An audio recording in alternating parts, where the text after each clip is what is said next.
This woman was drunk and held onto the sink, trying to vomit. It turned out she was a drunken bridesmaid, being helped into the bathroom. After her companion left, the woman named Zhang Yi instantly changed her expression. She was completely gone from the drunken haze she had just been. The woman beside her found it odd and glanced at her a couple more times. But since they didn't know each other, Tang Yingying didn't pay much attention. In the blink of an eye, the bridesmaid who had just been in the bathroom was already disheveled. She staggered toward the roadside police station. She was going to file a police report. She said someone was trying to assault her. Zhang Yi claimed to be drunk when she was pulled into an empty private room by a groomsman at the wedding. Seeing no one around, she wanted to leave, but the man suddenly pulled her into his arms, leaving her unable to resist. She also said the man pinned her down on the sofa, and she couldn't stop it, but he simply wouldn't listen. After pushing the man away with all her strength, Zhang Yi went to the police station. After accepting the case, the police kept the clothes she wore from inside and out that day and also collected biological samples. The suspect, Zhilei, is a second-generation rich kid. He had just returned from his PhD and was preparing to take over the family business. Upon hearing that he was involved, his mother wrote a blank check to hire the city's undefeated top lawyer, who wanted to defend her son's innocence. However, although Tang Yingying was well known, but when she heard about such cases, she simply refused to take them. Based on her experience, such cases usually have ample evidence and no room for defense, making defeat inevitable. Due to Zhilei's family background, the incident quickly trended online, causing a huge stir. Tang Yingying's assistant accidentally came across a video posted by a netizen on social media and discovered that the victim girl was attending Tang Yingying's cousin's wedding a few days ago. Tang Yingying took her assistant's phone, checked it out. She decided to take on the case.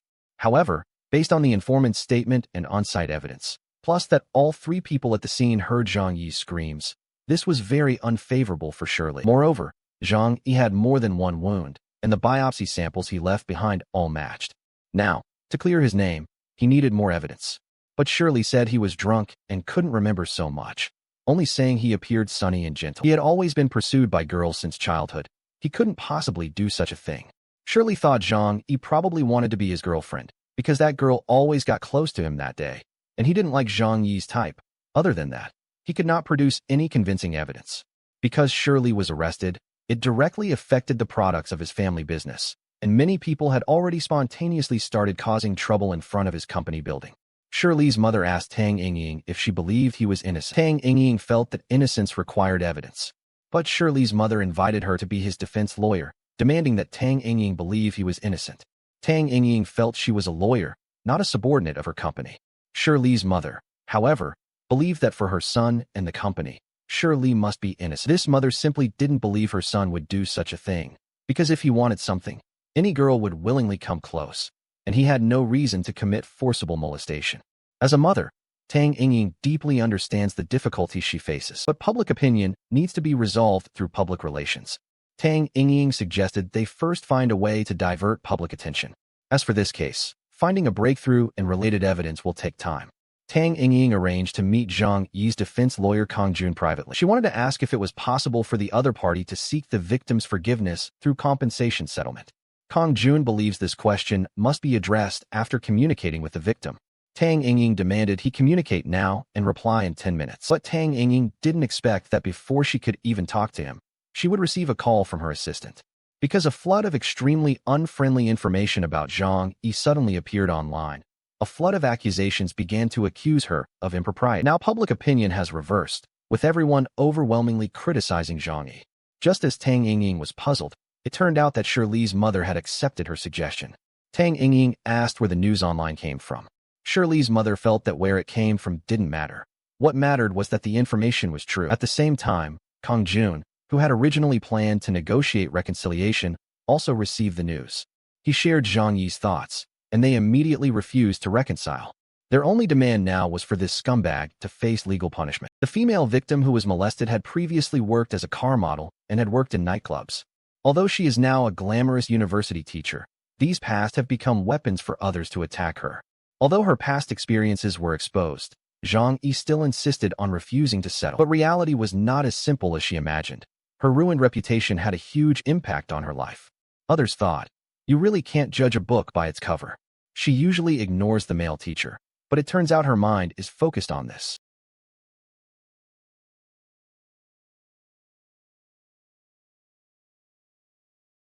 Even the principal who introduced her to a lawyer suspended her out of concern for damaging the school's reputation. This sudden encounter left Zhang Yi breathless. She crossed the street while looking at her phone and didn't pay attention to passing vehicles. Fortunately, the car at the intersection was not fast. Zhang Yi only suffered a mild concussion and was not seriously hurt. After much reflection in the hospital, Zhang Yi even had suicidal thoughts, but fortunately, her defense lawyer Kong Jun stayed by her side to persuade her not to give up. Kong Jun and Tang Yingying both wanted to know what had happened in the private room that day. The two of them went to the crime scene at the same time. According to Zhang Yi, someone outside the private room heard her cries for help that day. Later, witnesses saw her come out of the private room disheveled, and then she argued with Zhilei at the door. However, both of them entered the private room voluntarily. Surveillance footage shows the two stayed inside for a total of 21 minutes. The first 20 minutes, the private room was quiet the whole time, but for some reason, it wasn't until the last minute that Zhang Yi started screaming for help. Women's strength is hard to compete with men, but data shows that some women, when they fight back with all their might, they can also stand up to some men. But this data doesn't represent everyone. As the defense lawyer, Tang Yingying still hoped to gain the victim's forgiveness and wanted to talk to Zhang Yi. Everyone online says she's doing it for money. Zhang Yi refused, and she refused to settle. She wanted him to go to prison, and the longer the sentence, the better. Seeing Zhang Yi's resolute attitude, Tang Yingying finally mentioned that she was there at the wedding that day. She told Zhang Yi that her bridesmaid dress that day was unforgettable. It looks great.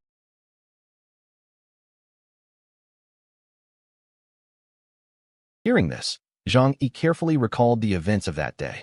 Although she felt a bit nervous, Zhang Yi ultimately didn't change her tone or agree to reconcile. On the day of the trial, Tang Yingying used a video from the scene to point out that Zhang Yi hadn't drunk much and was sober. Second, the two had known each other before and communicated quite a bit, and their words were somewhat ambiguous. Even more shocking, Tang Yingying produced a decisive video.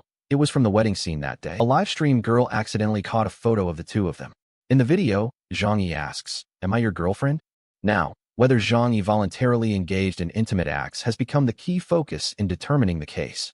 As their secrets were gradually uncovered, Tang Yingying finally broke through Zhang Yi's psychological defenses. She asked, "Was it Zhilei who kissed you first? When you sit on a chair kissing, do you resist or refuse?" She didn't refuse. It turned out Zhang Yi was indeed pursuing Zhilei and wanted to date him. That night, after drinking, she got the chance. So, under the influence of alcohol, she took the initiative to approach Zhilei. She said, "Zhilei, you haven't answered me yet. Am I really your girlfriend?" And the 20 minutes in the private room really didn't involve coercion or coercion. Zhang Yi was immersed in the state of seemingly in a romantic relationship, growing close to Zhilei. But the turnaround came in the last minute. No one would have expected that Zhilei, after drinking, would be completely different from when he was sober. Not only did he insult and criticize her without any limits, he even forcibly molested her. Zhang Yi originally thought she was Zhilei's girlfriend, but when faced with this man's vulgar words and rough behavior, Zhang Yi even felt like she had instantly fallen into hell. In the end, Zhilei was found guilty of forcible molestation and sentenced to 1 year with a 2-year suspended sentence. This surgeon, in order to punish the mistress, actually removed her uterus with his own hands. A girl with a miscarriage and heavy bleeding was taken to the hospital by ambulance. But the man didn't expect that his wife would be temporarily transferred to this hospital today as the chief surgeon. Because the surgery is extremely dangerous and requires the family to sign an informed consent form. "I'm not a patient's family member. I can't sign it." And when a woman sees her husband through the glass, she already understood everything in her heart. Sure enough, the man hadn't contacted anyone about the girl, nor had anyone come to sign the letter for her. Although the original case had massive bleeding, timely medical attention made the risk controllable and there was no need for uterine removal. But the obstetrician claimed she couldn't stop the bleeding and directly remove the girl's uterus. Afterwards, she acted as if nothing had happened and continued her usual life. Except from then on, she developed resentment toward her husband. Monli's brother wanted to cash out the items her boyfriend gave her to pay medical bills, but the girl was completely unwilling because she always believed her boyfriend would divorce to marry her. But in reality, her brother only cared about money. He had finally come across such a great opportunity, and he couldn't let it slip by. During an argument at the hospital entrance, Tang Yingying happened to see her brother grew more and more agitated, so the two of them rushed forward. "This is my sister. We're handling our own family affairs. You two women, don't meddle in your own business. Watch your words. Verbal humiliation is illegal too." After the man left, Tang Yingying left Monli her business card, telling her that if she needed legal assistance, she could come find her anytime. In fact, seeing this scene, as professional lawyers, they had already guessed the general idea. Why do men avoid it? First, he simply doesn't want to take responsibility. Second, he had a family and couldn't take responsibility. There's nothing new under the sun. And yesterday, the man thought of a lawyer because he couldn't find his sister's boyfriend. But it seemed the person involved hadn't made up their mind yet. She didn't want things to escalate to this point. Emotional betrayal and deception can only be morally condemned, which is outside the scope of legal jurisdiction. However, according to criminal law, if someone has a spouse but commits bigamy, or knowingly marries the other party who already has a spouse, this can result in imprisonment of up to 2 years or detention. When you were dating someone, did you know about their marital status? Sure enough, when Monli was with her boyfriend, she already knew he had a family and a daughter. But that scumbag promised Monli he would divorce and marry her, and she still held on to that fantasy, waiting for that day to come. But as an outsider, the brother had already seen through the scumbag's true nature, and besides, his intentions were not there. But no matter what, as the person involved, his sister refused to budge, and he had no choice. So the brother waited for several days outside Monli's boyfriend's house and finally found him. I'm Monli's older brother. Mrs. Qin really has grace. As soon as she heard Monli's name, both of them felt a jolt in their hearts. The man sent his wife away and took him to a deserted place. Damn it, speak more politely to me. Let me tell you, we've already found a lawyer. The lawyer said you concealed the marriage facts and deceived my sister, causing her to miscarry. I can sue you. First, transfer me 50,000 for use. After I gave you this 50,000 yuan, you can't come looking for me again. But by chance, her brother saw that the chief surgeon for his sister was actually his brother-in-law's wife. A natural speculation immediately flashed through his mind. He immediately invited her to the underground parking lot under his sister's name. When did you find out about my sister's relationship with your husband? Before or after surgery? Director by. Do you really think no one knows what you've done? However, as the chief obstetrician of this hospital, the woman did not admit her fault, only saying that the surgery was made based on the lead surgeon's judgment and professional knowledge. If the hysterus had not been removed at that time, there was no way to save the girl's life. But in fact, the brother's main goal was money, and he didn't care at all. Monli said she wanted to post the matter online to tarnish the reputation of the couple. What right do you have to threaten me? Your sister seduced my husband and destroyed my family. Such a mistress, with ectopic pregnancy and massive bleeding, deserves it. You should be grateful she met me, losing only a uterus. Seeing that this woman was not as threatening as her husband, she had no choice but to return and find Tang Yingying again. The maternity department director seeks revenge on the mistress. He personally removed her uterus. Seeing the girl recovering well, Yakin made a special trip to check on her health. But even when faced with her legitimate wife, the love-struck Lu Monli still wanted to see that man. He won't come looking for you again. Forget about it. Can I meet him once? I can let go of the matter of removing my uterus. From the moment I picked up the scalpel, I absolutely would never do anything against professional ethics. I saved your life, but someone who stole my husband's woman's life with me. You already lost a uterus and even harmed your brother. Isn't that enough cost? Hearing this woman's words, she realized her brother was taken away by the police because of this woman. If you have something, come at me. Can you let my brother go? Let him go, and I'll kneel before you. I'm begging you. I'm begging you. Dr. Bai, can you let him go? I'm begging you. Just then, Tang Yingying came to visit Lu Monli and overheard their conversation. Looking at the domineering wife in front of him, then at the mistress kneeling on the ground, it instantly reminded her of the victim from the previous case. Although their experiences were vastly different, they all just wanted justice. Seeing the lawyer arrive, Bai Yaqing took out some items and handed them to her. For 2 years, my husband Qin Ming transferred 406,800 yuan in a red envelope to Ms. Lu Monli, along with some gifts, which are part of the invoice. Please ask Ms. Lu that as a lawful wife, do I have the right to reclaim property that belongs to our joint marital property? As Bai Yaqing had just said, as Qin Ming's legal wife, she did have the right to reclaim the property. But that money had long been squandered by his brother, and he simply couldn't come up with it. Previously, Lu Monli was still lost in love. She didn't want to hold Qin Ming responsible, but now, for her brother's sake, she had to compromise. Previously, Lu Jizhong had copied private videos of the two on his sister's phone to blackmail Qin Ming into giving him 10 million before he would give up. But knowing full well that this was blatant extortion, he was helpless. But what he didn't expect was that his wife, Bai Yaqing, actually found out about this too. You can betray our marriage, but have you ever thought about having a daughter? It's my fault. If you want a divorce, I can leave with nothing, and the house and children will be yours. Divorce so you can be with your Monli with legitimacy? Stop dreaming. I won't let you take anything that belongs to my daughter. However, Bai Yaqing did not intend to divorce him because she couldn't let her daughter have a disgraced father and let such a woman destroy her family. Bai Yaqing had already consulted a lawyer on what to do. She asked Qin Ming to transfer to Lu Jizhong first. Then, through chat records, they confirmed the fact that he was extorting money. Just as Lu Jizhong received his first sum of money and was feeling proud, the police came to take him away. Tang Yingying's assistant found out that Qin Ming had dialed emergency services and seemed to deliberately delay 20 minutes because he was stammering. The specific address of the ambulance patient was not disclosed. Moreover, when sending Lu Monli off, Qin Ming didn't even dare to sign at the operating room door. Tang Yingying watched Bai Yaqing's full surgery video through official channels. Although he was completely following the law and regulations that day, based on the patient's condition at the time, they chose to remove Lu Monli's uterus. On the other hand, if she hadn't taken the initiative to remove her uterus, Lu Monli might have been in danger of her life. In other words, Bai Yaqing is Lu Monli's lifesaver. Tang Yingying and the other went to Lu Monli's home, only to find half a pill that even Lu Monli herself had never seen before. This pill was found to be a prescription drug for forcibly terminating pregnancy.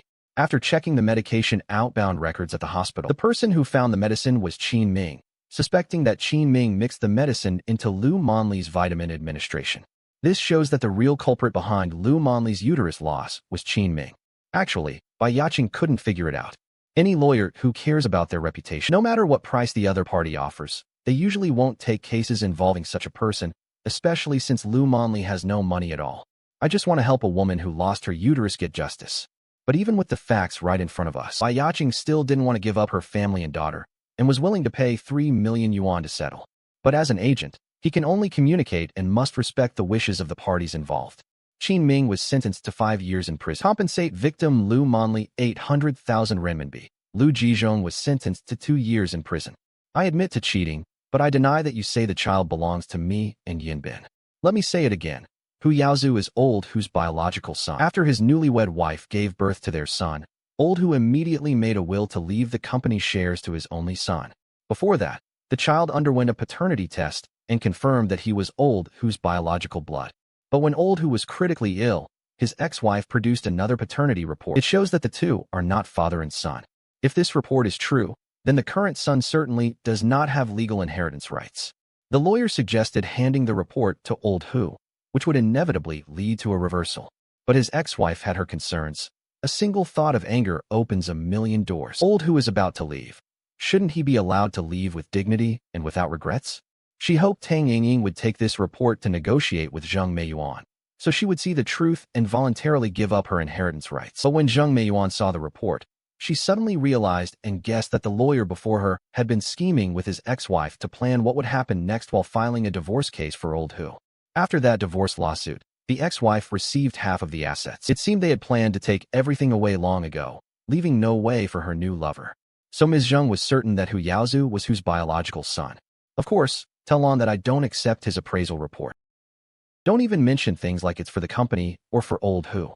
In the end, he's just scheming for Old Hu's assets, and you are his accomplices, scheming together to drive my mother and me to the brink. Although she only heard Zheng Meiyuan's side of the story, Tang Yingying could feel it. The test reports in their hands all seemed to be true, and the ex-wife probably knew long ago that the child was not Old Hu's biological child, and she might even know who the child's biological father was. The nurse's arrival was a wake-up call, and she instantly realized that little fanboy who had always followed her, the lover she'd secretly dated all these years, was very likely a pawn deliberately placed by her ex-wife. Seeing the call records between this man and his ex-wife, Young Mi-wan confirmed her suspicions. That's not it. Speak. How much did he give you to seduce me?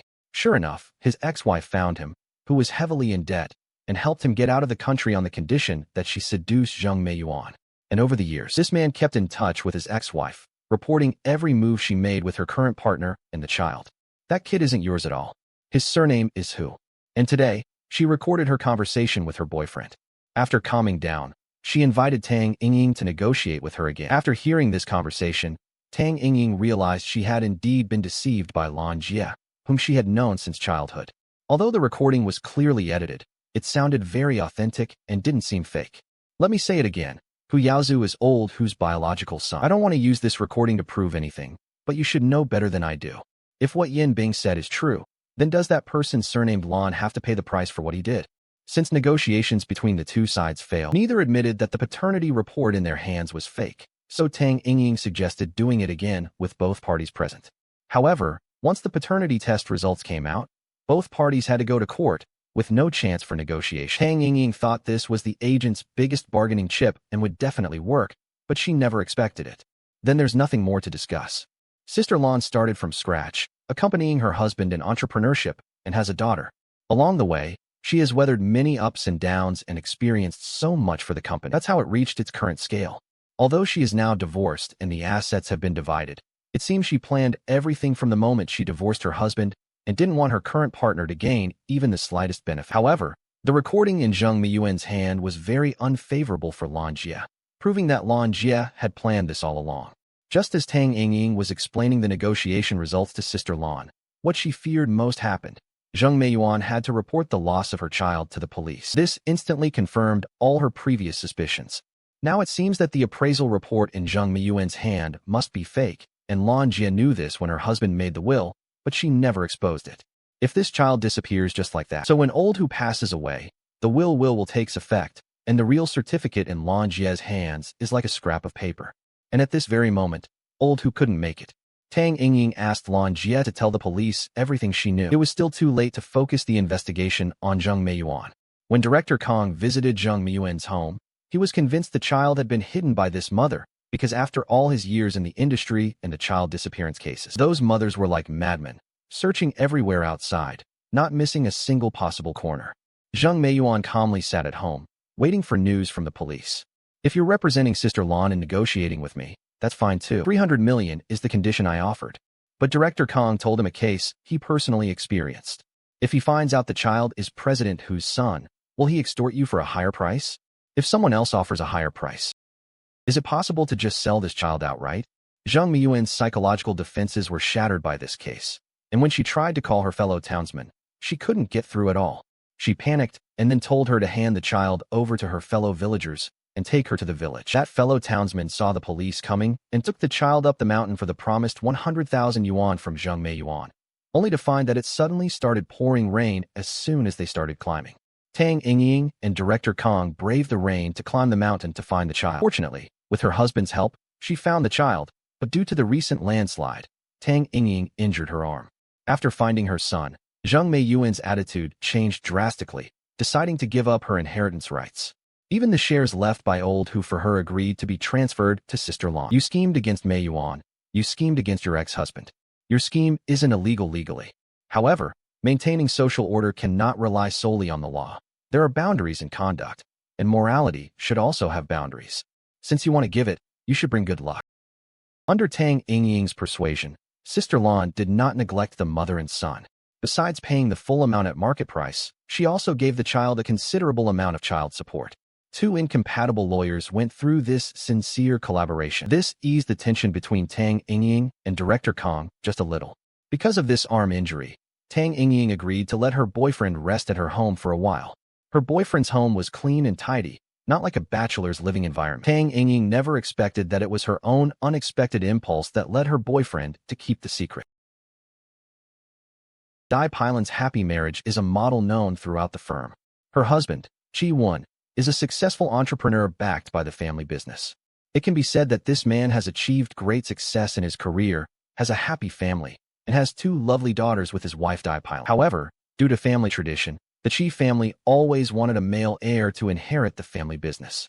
Although Dai Pailan disagreed, she understood the family's traditional values and considered having a child, but ultimately due to health issues, the doctor told her the chances of pregnancy were slim.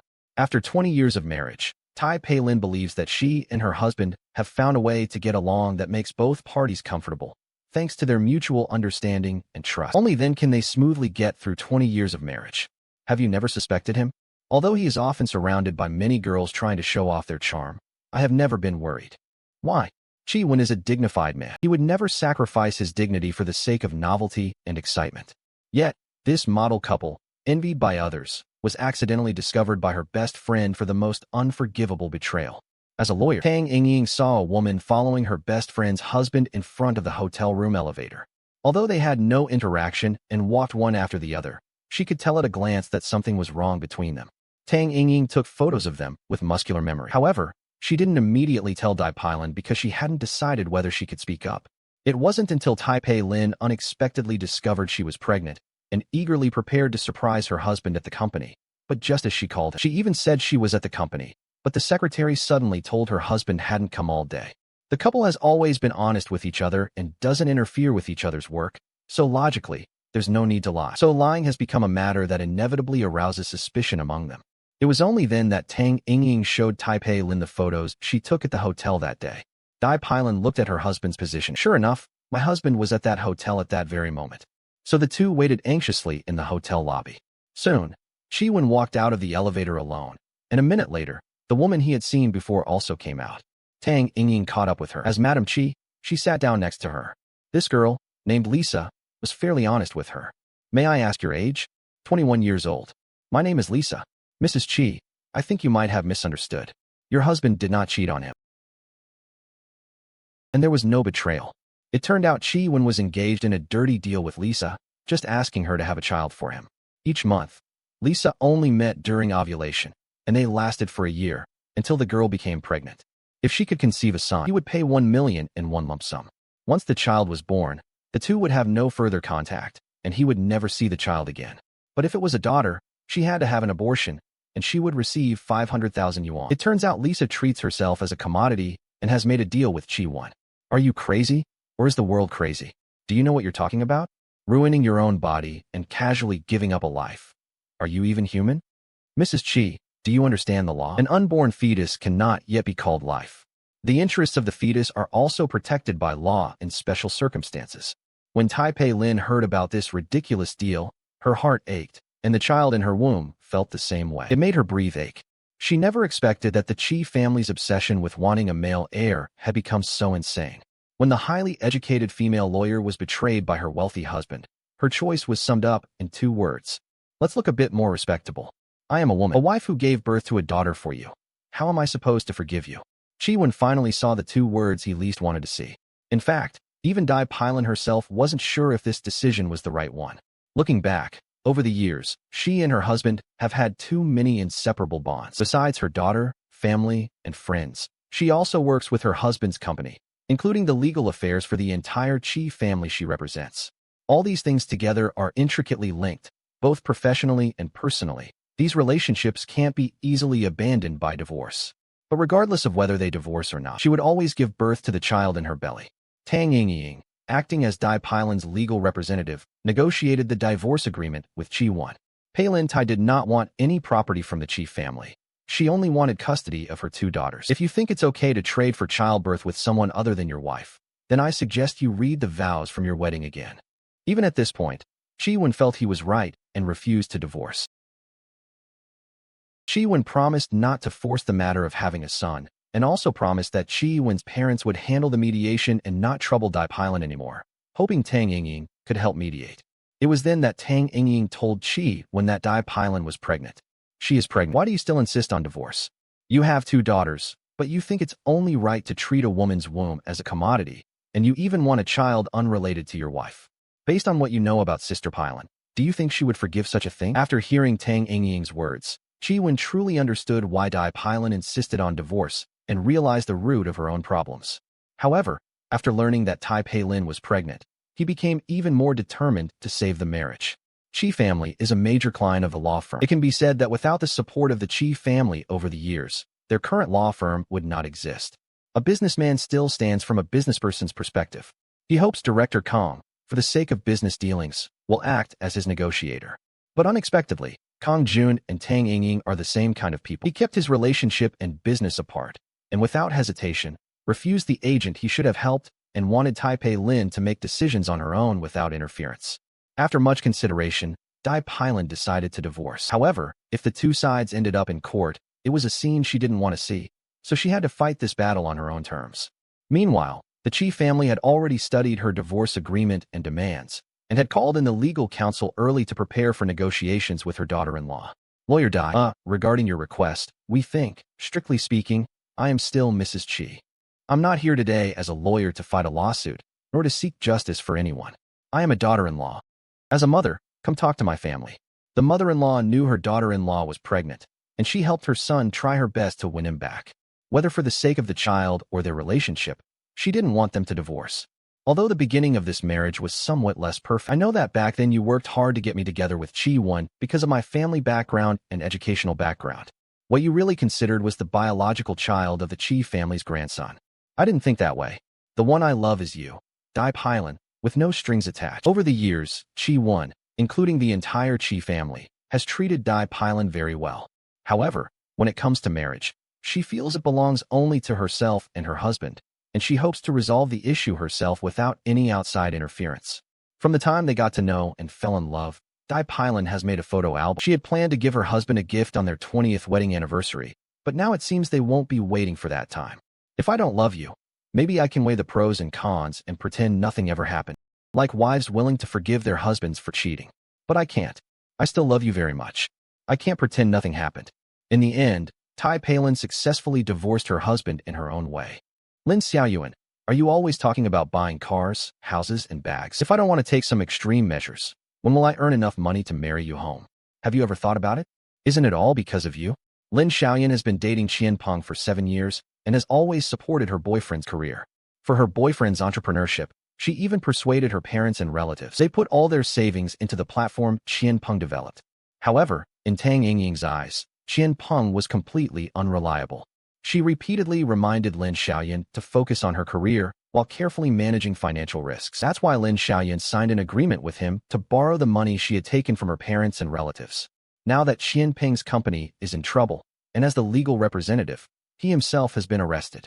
As the lawful wife, Lin Xiaoyan may bear joint liability for compensation as a result, but precisely because of the loan contract, she became one of the victims. Kong Jun's first advice to Lin Xiaoyan was to call the police immediately, because the most crucial investor in this case absconded with the money, which led to the scandal being exposed early. Finding this investor who had committed criminal law became the breakthrough point in the case. Reporting the case could justify the police intervention and go after this so-called investor surnamed Yu. As Lin Xiaoyan's lawyer, Tang Yingying's personal advice was to divorce Qian Peng as soon as possible. Divorce was never considered. Even if we divorce, I still have to pay those debts. If your marriage isn't long and you're already preparing for divorce, if the other party's loans or pooled funds aren't used for your shared life, it will be more beneficial for you. But as a newlywed, she hadn't even considered divorce, nor had time to weigh it. Knowing his wife was going to be his legal representative, Qian Peng flew into a rage because he simply didn't believe Lin Xiaoyan, the intern lawyer, could win the case, let alone escape punishment. Even now, in such a state, he was like a raging beast, blaming Lin Xiaoyan. In his eyes, the ace lawyer director Kong beside him was the most suitable lifeline. He was penniless. He even shamelessly demanded that Kong Jun offer to save him. In fact, before coming to the detention center, the two had already understood the facts of the case and had ample evidence. The police have investigated thoroughly and found that Qian Peng's financial management app was actually a scam from the very beginning. He exploited fake prosperity by tampering with back-end data, making the entire tech team mistakenly believe he was a startup genius, and then negotiated investment with the U-boss. Actually, from the time this software went live until the incident occurred, it has been borrowing new funds to pay off old ones. There was simply no profit. However, that U-boss was malicious from the start, using his back-end privileges to abshave when the company account had the most funds. If there is no groundbreaking evidence before the trial, he faces a minimum sentence of 15 years. And now, the only one who could help and was willing to help him was Lin Xiaoyan.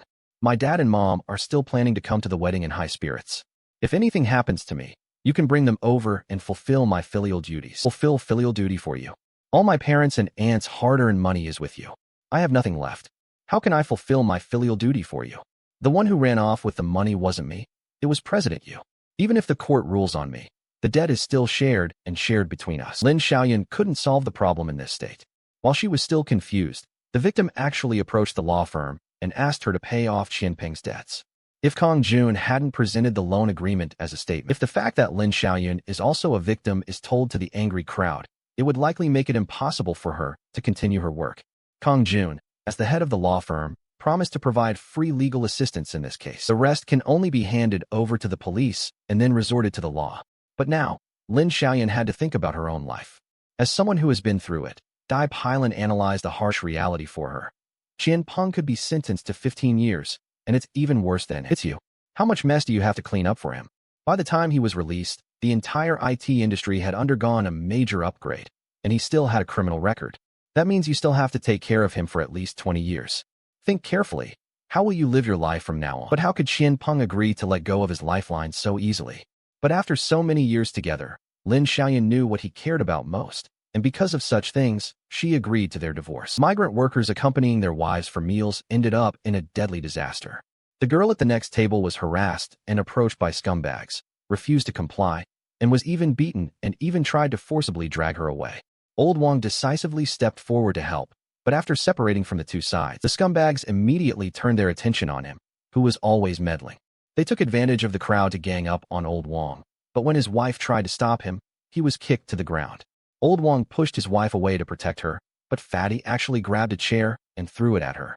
He rushed over again to protect her, but the burly man grabbed his neck and pinned him to the ground. Old Wang realized that if he didn't resist, he would surely die, and the chubby man's companion beat his wife nearby, while her moans and cries for help could be heard all the time. Old Wang desperately grabbed a broken beer bottle nearby and stabbed it hard, but unexpectedly, the other party died after being taken to the hospital. Later, Lao Wang was arrested for assault, but what should have been a heroic act was found guilty in the first trial. The co-workers firmly believed in Old Wang's character. They jointly filed an appeal, inviting attorney Dai to help Old Wang refight the case. After questioning the person involved, Dai Lu was full of confidence. He was determined to do everything he could to help this poor man.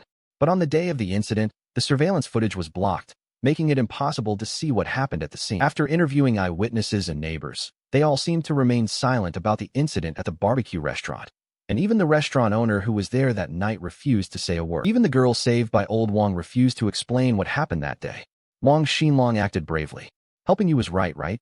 But during the first trial, you changed your testimony, claiming that although you were beaten, you later lost consciousness. He didn't see any of Wang Xinlong's actions. Little did they know, it was the victim's simple "I didn't see" in court that affected Old Wang's actions, which should have been commended, and thus affected the outcome and direction of the verdict. This is the first criminal case Dai Pailan has taken charge of in 20 years. Because after the divorce, Dai Pailan lost the backing of the Qi family and needed to prove herself again. Similarly, Lin Xiaoyan, who had just experienced marital troubles, made the most important decision of her life. The moment she walked out of the detention center, her expression changed. Although the divorce was settled, the huge debt was pressing down on her. She needed to make money, and a large sum of money. Previously, she asked Tang Yingying to connect her with Dai Pailan, hoping to handle non-litigation cases. Because non-litigation cases can generate considerable income, even seven-figure earnings are common. But before, Tang Yingying felt her apprentice was too eager for profit and hadn't helped her. But this time, Tang Yingying compromised. To turn things around quickly, she had to take a desperate gamble, leaving Tang Yingying. In fact, Dai Pailan had long seen through this girl. Lin Xiaoyan is young, but quite scheming. Despite facing such a major incident, he managed to walk away unscathed, even having his calm and wise mentor take the initiative to negotiate, securing a job he liked.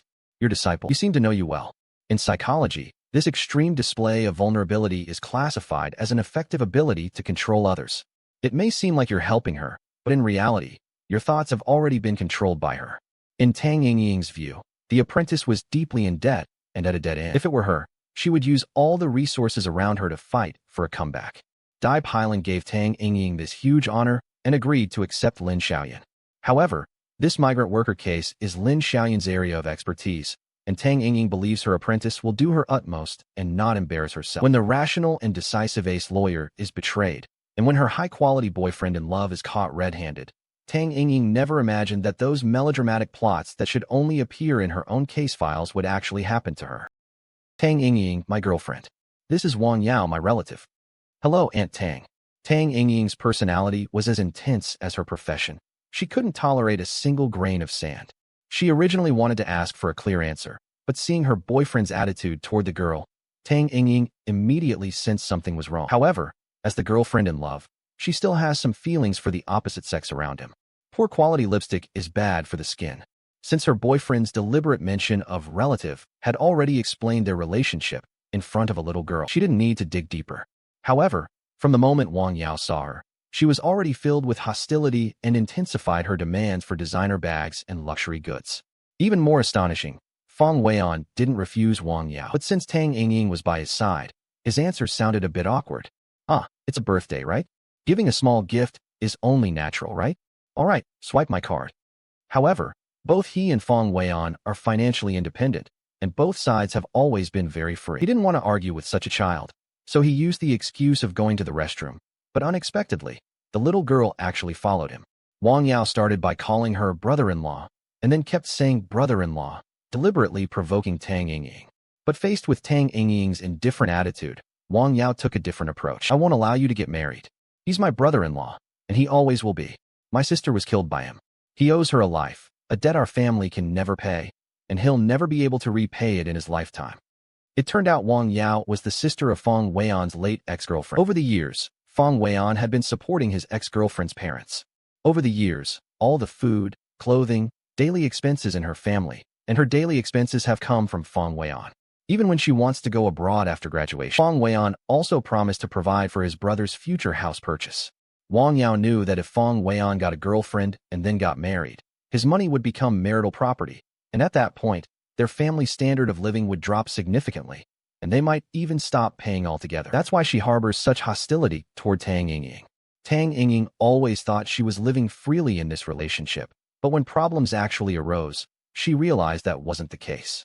Because although this incident was Fong Weian's past, it would affect his future. It turned out that years ago, when Fong Weian went to the airport to pick up his parents, he had a sudden work commitment. He asked his girlfriend to help pick them up at the airport, but unexpectedly got into a car accident. He always believed his girlfriend's death was his own doing, so he promised her family to take care of them for life, to care for the two elderly people in their old age. Actually, Fong Weian wanted to tell Tang Yingying about this, but couldn't find the right opportunity. Tang Yingying felt that Fong Weian's way of caring for people was wrong, and that Wang Yao had become lawless under his indulgence, which changed the course of her life. Tang Yingying, using her lawyer's intuition, warned Fong Weian that trouble was bound to happen sooner or later. And for a rebellious girl like this, if she insisted on making things difficult for Tang Yingying, it would be really troublesome. And on the day Fong Weian was away on a business trip, it is said that Wang Yao had a conflict at school and had an accident. Fong Weian asked Tang Yingying to help him go to the school to understand the situation. But when Tang Yingying walked into the meeting room, her heart skipped a beat. Wang Yao claimed she was bullied and needed help. Fong Weian, due to inconvenient work, asked Tang Yingying to help understand the situation. Tang Yingying had no reason to refuse her boyfriend's request, but she stuck to her principles and did not use her girlfriend. Instead, she participated professionally, because she had to set clear boundaries and not become another target of Wang Yao's emotional manipulation. What surprised her was that the other party involved was her biological father, who did not take her surname, and his new family. It turned out Wang Yao had reported Jiang Xiaoying for cheating in this election process. But this election was of no significance to Jiang Xiaoying. She didn't care about the result at all and didn't want to confront her in a so-called confrontation. During the argument, Wang Yao accidentally fell and was injured. The students present didn't clearly see their body language. It was clearly her. She pushed me. You're talking nonsense. I never pushed you. But since Wang Yao's injury was real, the principal believed a little girl shouldn't deliberately hurt herself to frame classmates. Tang Yingying believed that cheating was the root cause of their conflict. The assistant logged into the school's official WeChat account and found that Jiang Xiaoying's vote count had indeed suddenly surged a day earlier, and all these data came from the same location. I didn't do this. I never tried to fake votes. The evidence is already here. If you still don't tell the truth now, the situation will be different. It's you, Wang Yao. You're the one who slandered and framed me. And you, Tang Yingying, you're in cahoots with Wang Yao. Are you here today on purpose to get back at me? Because I took Dad away. But this kind of thing must have been settled online. Tang Yingying wanted to see if there had been any unusual transactions on both parties' phones recently, so Jiang Xiaoying took the initiative to hand over her phone. But Wang Yao seemed guilty, refusing to cooperate, citing invasion of her privacy. Sure enough, Jiang Xiaoying's recent transaction records showed no abnormalities, but Wang Yao still refused to hand over her phone, and they couldn't force her. However, Tang Yingying knew her spending was tied to Fong Weian's card. After having Fong Weian investigate, she indeed found a problem. With evidence in hand, Tang Yingying wanted to give Wang Yao a way out, asking her to apologize and seek forgiveness, so as to minimize the impact. But unexpectedly, Wang Yao didn't cry until she saw the coffin and didn't change her words at all. Tang Yingying found out that a few days ago, Wang Yao had bought a large amount of red dates online. A high school student buying a large amount of local specialties was already suspicious, and the seller had no shipping records before making the deal. There were actually positive reviews. The assistant asked about the buyer's business as a buyer and confirmed that this was a cheating company specializing in selling dog meat under a guise like a sheep. Tang Yingying, why are you messing with me? My brother-in-law sent you here to help me. I'm a lawyer. The commission I received was to find out what was really going on. It turned out all of this was because Wang Yao was jealous of her classmates. She was jealous of Jiang Xiaoying's privileged family background and her original family. She wanted to win first place in this selection. She just wanted her classmates to see her in a higher regard. Is it my fault? You already have everything. Why are you still arguing with me about this? Now that the truth has come to light, Tang Yingying hopes she can pull back before the cliff and make Wang Yao sincerely admit her mistake to salvage the situation. Reflect on your teacher. Shut up. Tang Yingying, you don't need to pretend to be so sincere anymore. You're here to harm me, because you're Jiang Xiaoying's older sister. Let me tell you, Wang Yao, I'm not Fang Weian. I don't have the patience to treat you like a child. You're not young anymore. Think about your own future, or no one will be able to save you. In the blink of an eye, Wang Yao rushed onto the school rooftop and sent Fang Weian a photo of her preparing to jump off the building. Wang Yao didn't think she was wrong. She just felt wrong. After Fang Weian rescued her, he temporarily placed her in his own home. Taking advantage of this opportunity, Fang Weian offered to support her until she reached adulthood at 18 and told her to take care of herself afterward. Hearing this, Wang Yao flew into a rage. She felt Fang Weian had broken the promise made at her sister's grave. She went to the balcony again to threaten to jump off the building, but this time she didn't expect to fail. She realized Fang Weian seemed like a different person. Seeing Fang Weian like this, Wang Yao felt a bit scared and obediently returned to her bedroom. He opened a bottle of Fang Weian's wine and drank it in big gulps. As he drank, a bold idea suddenly popped into his mind. Did you call the police? I called the police. He wants to rape me.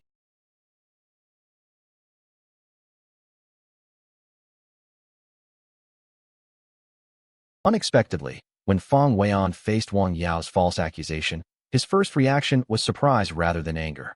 Even then, he hadn't realized that his long-term and scrupulous devotion had made Wang Yao take his kindness for granted. She even used Fang Weian's tolerance as a bargaining chip to control him. When Tang Yingying saw the photo Wang Yao sent her using Fang Weian's phone, she knew something was about to happen. But Wang Yao had already set Fang Weian's phone to silent, so she had to go herself. Startled awake from deep sleep, only then did she realize what Wang Yao had done. Wang Yao sent it to me. Listen to me first, Fang Weian. You might be facing a very tricky legal issue right now. So carefully recall every detail of what happened tonight. Think carefully, and make sure nothing is overlooked. From a lawyer's professional perspective, Tang Yingying felt the situation was very serious and needed to explain everything that had just happened and all the details. But before they could exchange a few words, the police had already arrived. Seeing Tang Yingying's dejected expression, Wang Yao showed her wicked smile. Tang Yingying told the police everything about their relationship and everything she knew. Wang Yao was a girl known for lying. She had witnessed it at school, and her specialty was moral blackmail to gain sympathy. Although she and the police arrived almost simultaneously, she trusted Fang Weian's character and thought Wang Yao did it for revenge. Another tricky issue was that Fang Weian had previously left fingerprints and scars on her body to stop her from taking her own life. Nowadays, it's very difficult to determine whether saving someone or violating the law.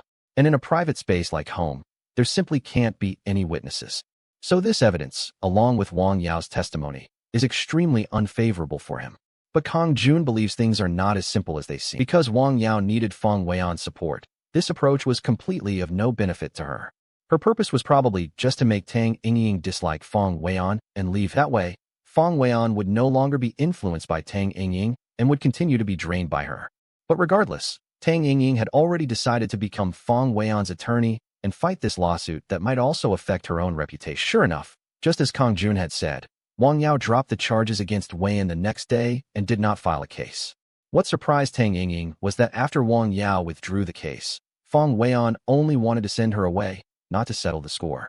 He only wanted to end internal strife, not let go. This was simply not his responsibility. He attributed Wang Yao's fault to ignorance, even though that guilt had long been exhausted by her selfishness, and planned to hand her over to the education institution to wipe out the false accusation. But Fang Weian didn't realize that this matter was no longer just about the two of them, and that Tang Yingying was being dragged into it as well. Tang Yingying invited Wang Yao out, but unexpectedly, just a few words provoked her to tell the truth. Wang Yao, the law isn't a toy you can play with carelessly. You can twist and squeeze it as you please, doing whatever you want. Fang Weian will indulge you, but I won't.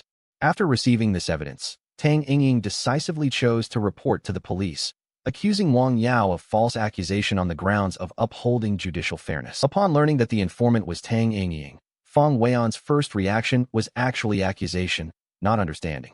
If you refuse to testify or give false testimony to help Wang Yao, then you will be charged with attempted rape. Fang Weian, are you going to do this? I admit it. He felt that Tang Yingying was trying to undermine Wang Yao, even going so far as to refuse to testify, even if it meant taking the charge of attempted rape himself to defend her. Fang Weian used his youth to excuse Wang Yao's malice, ignoring that Wang Yao was already 16 years old and possessed a basic sense of right and wrong. He also overlooked that false accusation itself was a violation of the law. He mistook Tang Yingying's rationality and rights protection for ruthlessness, even feeling that Tang Yingying didn't understand his original intentions. He only saw his promise to his ex-girlfriend, but he didn't see Tang Yingying running around for him, even willing to confront Wang Yao head-on. Bitch. Yes, save me.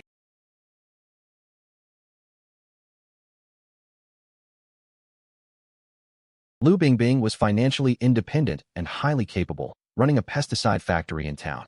Her husband was idle, drinking heavily, and doing nothing. The gap between career and ability led to Cheng Chang's gender inferiority.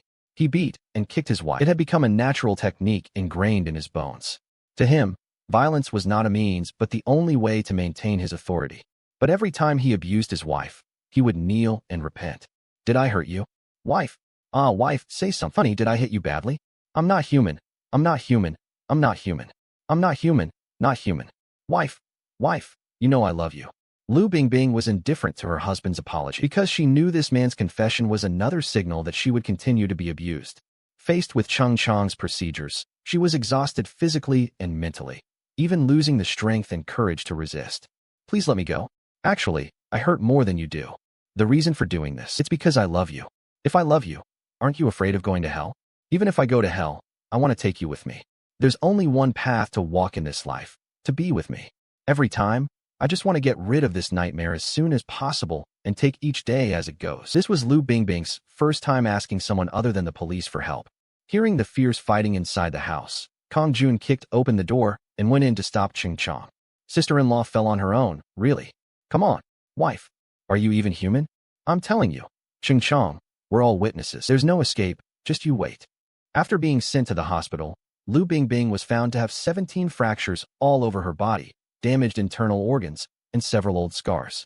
Once the situation stabilized a bit, Tang Yingying told her the police would arrive soon and told her to tell everything she knew and not to hide anything.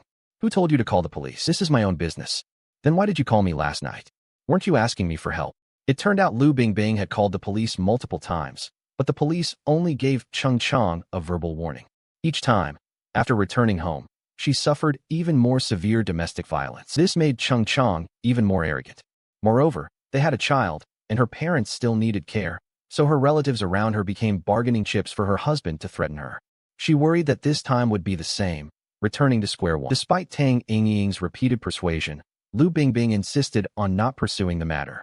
It turned out that the cause of this incident was Lu Bingbing's research with factory technicians on a new pesticide. He originally planned to take the sample to the Agriculture Bureau for expert evaluation, but a colleague accidentally cut his hand, so she helped bandage it. This scene happened to be witnessed by the drunken Cheng Chang. He had already suspected that his wife was working overtime every day and was suspicious, but this time, seeing their intimate behavior, he instantly imagined his wife's infidelity, and with the help of alcohol, he flew into a rage and smashed the lab. Fortunately, the security guards hadn't finished their shift yet and came together to put out the fire, so there wasn't much damage. But after returning home, she was beaten badly. This time, unable to bear it any longer, she begged Tang Yingying for help. But as the person involved, Lu Bingbing herself was unwilling to pursue the matter, so the police could only focus on criticism and education. But just as the three were about to leave, Tang Yingying suddenly remembered what Lu Bingbing had told her before. Tell me, why did Lu Bingbing suddenly forgive Cheng Chang? Why did she already ask me for help, escaped, and then went back? Why did she tell me she was lost? After Lu Bingbing was discharged, she pretended to forgive Cheng Chang, but in reality, she had already been tortured to the brink of despair. She was determined to end everything in her own way. This was not just for herself, but also to protect her parents and child from harm. As usual, Cheng Chang cooked for himself after the fight. He prepared a table full of delicious dishes. To his surprise, his wife actually volunteered to have a drink with him. While Cheng Chang let his guard down, Lu Bingbing poured the bottle of pesticide she had planned to send for evaluation into her husband's wine. He warmly shook hands and chatted with strangers. He looked cheerful and chatting, but then he sprayed hand sanitizer 5 times in the bathroom, carefully cleaning his hands inch by inch. Shaking hands in front of others is a form of polite socializing, which is perfectly normal, but as an authoritative professor, this was just Ulan's professional and respectable outward image. It was merely his mask for standing on the outside world. It wasn't until the lawyer arrived that the secret of this authoritative academic mentor was uncovered. Because just a few days ago, Chui's student and her most accomplished apprentice, a talented and beautiful recent graduate holding a prestigious university diploma, should have been a girl with the best possible start to realize her life dreams. Haha.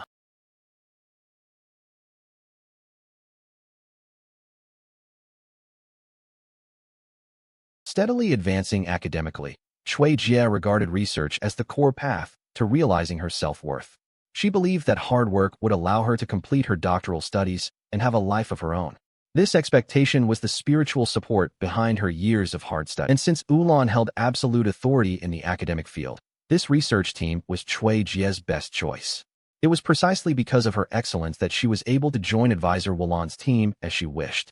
However, students joining Ulan Mentor's team had to follow the 10 laws of woman. Second, during the graduate school, single people are forbidden from dating. Third, on weekdays, clock in for 12 hours a day, with no late arrivals or early departures, and only half a day off per week. Because Chui Jie was repeatedly delayed graduating, he was under mental stress and couldn't find an outlet for a long time. The first time she walked into a bar to get drunk, and it was there that she met a resident singer, and the two quickly confirmed their relationship. Only when she was with her boyfriend was Chui Jie, who was the original Chui Jie. Because Wulan's 10 rules of woman explicitly forbade any student from dating, Chui Jie didn't dare tell anyone about their relationship. But as a teenage girl who loves beauty, she went to dye her hair, only to be caught by Wulan the next day as a typical example. But professor, your rules don't say you can't dye your hair. Get out. Professor, is this okay? Ulan often used academic standards as an excuse to suppress students. If there were flaws in the group's experimental data, he would require the entire group to reset the experiments to 0 and shift the blame onto Chui Jie, the group leader. If you don't accept it, then leave the experiment. In reality, Chui Jie had no courage to resist. She didn't even know what she was doing all this for. Later, because of the project, Chui Jie was forced to break up with her boyfriend. However, the last straw that broke the camel's back. It was all because of a USB drive containing a PPT. That night, Chui Jie prepared for her academic speech, worried she might forget, so she deliberately hung the USB drive on her work badge. But the next day, when she needed the USB drive, she couldn't find it, even though it was clearly around her neck. It was this mental stress that led to Chui Jie's mental breakdown, and he even committed suicide by slashing his wrists. Fortunately, he only suffered hemorrhagic shock for a few days before waking up. After hearing about Chui Jie's situation, her boyfriend was convinced it was the mentor's personal actions that caused Chui Jie to become what he is now. He believed the advisor bore undeniable responsibility for his girlfriend's death, so he wanted to hire a lawyer to seek justice for her. But even though Chui Jie was pressured by the professor, it was still difficult to hold his advisor legally responsible. But Chui Jie and his family's only request was to get him to apologize, nothing more. After talking with the mentor, Tang Yingying finally reflected on her own issues. Are you willing to forgive the teacher? The top female salesperson rose to the top through her abilities, but was accused of improper tactics, accused of climbing up through her physical strength to sign deals, hiring honest men after pregnancy, and maliciously smearing her professional ethics and personal character. Rumors kept spreading online, and her professional and gender disadvantages caused her to suffer massive online abuse. As a result, they are labeled as improper and scheming, and are criticized by those around them. Rumor mongers only need to maliciously fabricate a few words to quickly spread online, destroying a person's reputation, work, and life. Victims must spend a great deal of time and effort collecting evidence to defend their rights, and even if they win, the harm caused by rumors cannot be reversed. The phrase, "the innocent have nothing to fear," is virtually meaningless in the face of online violence. Although the law can set boundaries for the top seller's behavior, but it is difficult to correct people's biases. Although the sales champion won the lawsuit, he could not escape online abuse and the collapse of trust in intimate relationships. Because compared to strangers' rumors, the suspicion of the person beside him is even more hurtful. The sales champion, 7 months pregnant, suffered from insomnia and anxiety, nearly breaking down mentally. Relatives and friends avoided her, and her in-laws felt utterly humiliated with little contact. To escape online abuse, the saleswoman gave up her sales manager position, sacrificing her career to focus on her pregnancy at home. Although her husband outwardly believed her, he was secretly suspicious. He firmly believed he was the so-called green grass person who had taken on the responsibility online. But because his wife was 7 months pregnant, he hadn't shown any signs of it. One day, the man used the excuse of checking his wife and child to schedule a genetic screening. But Tang Yingying immediately noticed something was wrong. Because normal genetic screening should have already been done long ago, screening after July was completely futile. After asking, they found out they had arranged for a paternity testing agency. Upon hearing the truth, the top seller was instantly overwhelmed, feeling deeply insulted. She refused to accept these baseless accusations and so-called inspections. Later, the top seller found out her husband had been investigating her from private organizations, digging through photos of himself from social media from many years ago. However, some of these photos were taken after marriage or even during pregnancy, and there was even a photo of her with her ex-boyfriend in the hotel lobby during pregnancy. But she clearly remembered meeting her ex-boyfriend because he was introducing her to clients, and that colleagues were accompanying her. But after the photos were dug up, the only thing above was the two of them in the hotel lobby. But thinking about it carefully, the person who went to meet with her was the colleague who had spread rumors about her before. It turned out that the trust her husband had shown to the top salesman before, it turned out to be all an illusion. The top seller felt deeply humiliated and refused to accept a paternity test. If she tried to prove her innocence using such methods, what meaning would that innocence have? Unexpectedly, on the way home, she suddenly felt something was wrong. After being rushed to the hospital, she was rescued for a long time before finally coming back from the brink of death. Only then did she learn her husband had come when she gave birth, but he only asked about the baby's blood type at the door, without even holding her. She hurriedly left the delivery room. For the following week, the man didn't come to the hospital at all. Previously, the top salesman wanted to save the relationship and didn't want a divorce, but after this incident, she changed her mind. He asked Tang Yingying to help him handle the divorce. But before Tang Yingying could take action, her husband came with a lawyer. Because the seller claimed his innocence but refused to prove himself, her husband used a premature claim to have a premature birth, confused the baby's birth date. Using this as a pretext to conceal their paternity relationship, they used the paternity test as leverage to threaten the top seller. If she refused, they would sue for divorce. She thought the top seller was just sacrificing a bit of venous blood for a checkup, and refusing meant she had something to hide. In fact, Tang Yingying hoped their marriage could continue, and she leaned toward reconciliation. But today, seeing her husband's resolute attitude, it was clear their marriage had come to an end. A paternity test can indeed prove Ms. Zhou Yisen's innocence, so she asked me to tell you all, and she agreed. At the same time, she had another decision, to divorce you. Sister Xiaoyu, look.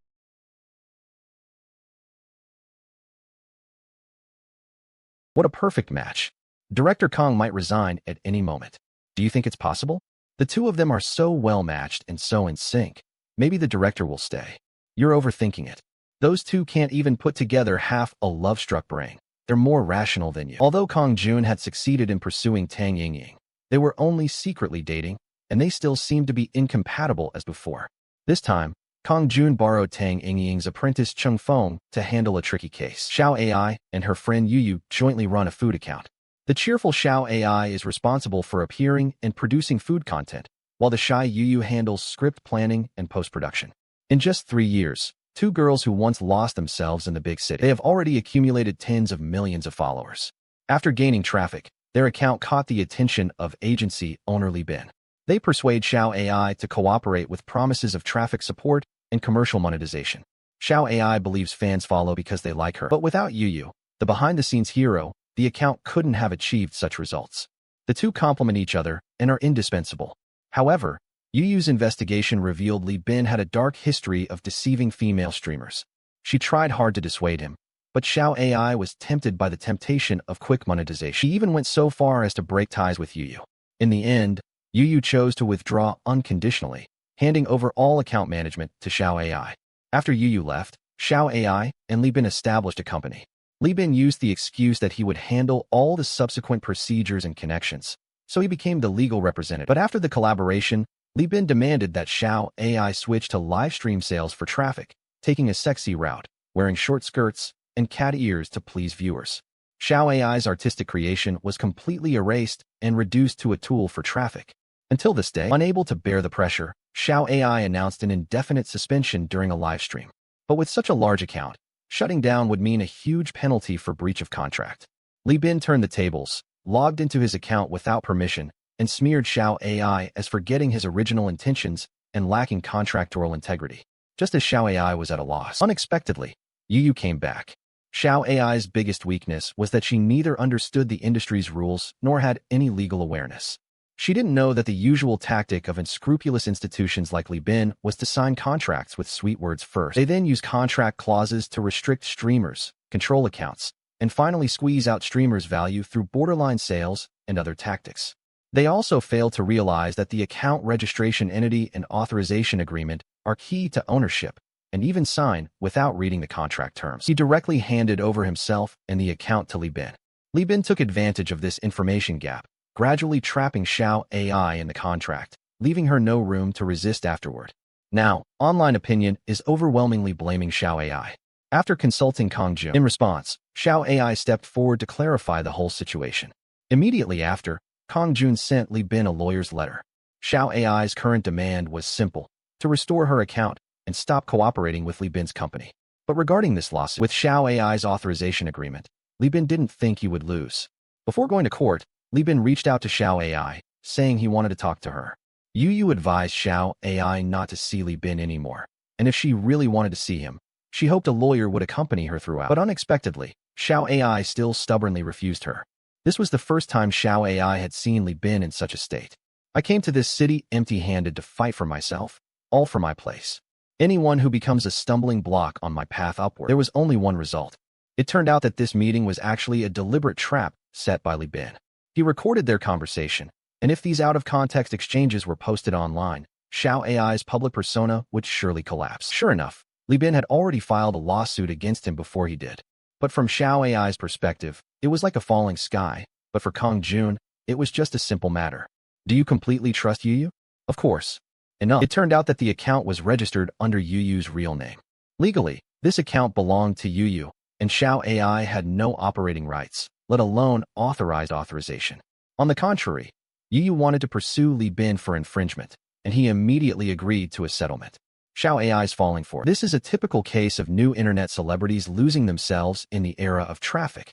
Under the pursuit of fans and the temptation of capital, they forget the original intention of content creation, neglect the value of their teams, and due to their own lack of knowledge and information, they become victims of capital's pursuit of profit. Her experience also reflects the reality of today's influencer industry. In the face of traffic, if you lack a clear understanding of yourself, your industry, and the law, even the most glamorous success may just be a flash in the pan. Still disobedient? Wait, there are more people outside. Go inside. Shui Zhuanhong's husband spent years driving to support the family. Every time he returned, Jia Deshang would help his wife with laundry and cooking, showing great care and being regarded as a model man by the neighbors. Shui Zhuanhong's wife runs a laundry, and the three of them look forward to a better life ahead. But they never expected that the moment they encountered Zhang Yunhui, the fate of the family would be completely changed. As long as Jia Deshang gave the car, Zhang Yunhui would come over. To end this endless entanglement, Shui Wanhong and her husband agreed to move to another house after the rent expired, no longer renewing the contract. But unexpectedly, Zhang Yunhui produced a video. Shui Wanhong saw the video as if she had seen a devil, completely stunned. It turned out this wasn't the first time Zhang Yunhui had done this. Back when he replaced the light bulb for Shui Wanhong, when she found her husband was not home, she was surprised to find that he had raped Shui Wanhong, then took many photos and videos of them to threaten her, forcing her to entangle with him for over a year, and she didn't dare tell anyone. On Mid-Autumn Day, Shui Wanhong decided to resist. She took the initiative to invite Zhang Yunhui over, cooked him a meal, added sleeping pills to the food, and prepared a rope, waiting for the sleeping pills to take effect and strangle Zhang Yunhui to end it all. But no matter how much she planned, she didn't make it to that very night. Her husband suddenly came back. Shui Zhuanhong's plans were completely disrupted. She had thought that with her husband back, Zhang Yunhui would restrain himself, but she never expected him to be so brazen, using filthy language in front of Jia Deshang and showing no shy away from his relationship with Shui Wanhong. With every word spoken, it was as if a knife was stabbing into Shui Zhuanhong's heart. Stop talking. You shameless thing. You deserve to be dealt with. Hit my wife. You're asking for death. But Jia Desheng was weak and weak. He was no match for Zhang Yunhui and was instead pinned to the ground and beaten. In desperation, Shui Wanhong took out the rope she had prepared earlier and strangled him to death. Son, let go? This will kill him, grandson. Let go, a life is for a life. Whether it's the death penalty or life imprisonment, I accept it no matter what. This matter really has nothing to do with my husband. After both were brought to justice, they both claimed they killed the victim themselves and had nothing to do with their partner. What is now certain is that both of them attacked the victim. It's just unclear who the main culprit and accomplices are. However, the victim and Shui Wanhong have a huge difference in size, so the chances of her strangling him are slim. The police lean more toward Jia Desheng as the main culprit. At the same time, they found records of Shui Wanhong purchasing sleeping pills and hemp rope, indicating she had a strong motive to kill. It wasn't until the lawyer arrived that the couple understood that, in legal terms, their actions were not covering for each other or helping to excuse each other. Based on your current statement, both of you could get a heavy sentence. Is this the outcome you want? It turned out that Shui Wanhong had indeed bought sleeping pills and prepared ropes that day. The only accident that happened that day was when her husband Jia Desheng suddenly came home. During their struggle, Jia Desheng was clearly no match. He picked up scissors to help, but was kicked down by the other party. Only then did he remember the rope placed under the pillow. But his body was weak, and he couldn't restrain Zhang Yunhui at all. Just as Zhang Yunhui turned to hit Shui Wanhong, Jia Desheng grabbed the rope. To protect her husband, Shui Wanhong held Zhang Yunhui's leg tightly until he stopped struggling, and only then did they realize they had killed him. I killed her. It has nothing to do with you. Jia Desheng took out his phone to call the police, but as soon as the call connected, his wife snatched it away. Jinhong Laundromat on Changle Street. I turned myself in. I'm killing someone. Come on. Come on. No. I said no. This is a demon. Huh. Demon Forest. It's me, Fong Deming. I'm the one who killed the adults. Neither couple wanted to drag the other into the situation and take the blame for each other, so they gave the police a confession to the murder. After clarifying the truth, Tang Yingying and Kong Jun walked hand in hand to court. In the end, the two lawyers relied on their professional skills to reach a result that satisfied all three parties.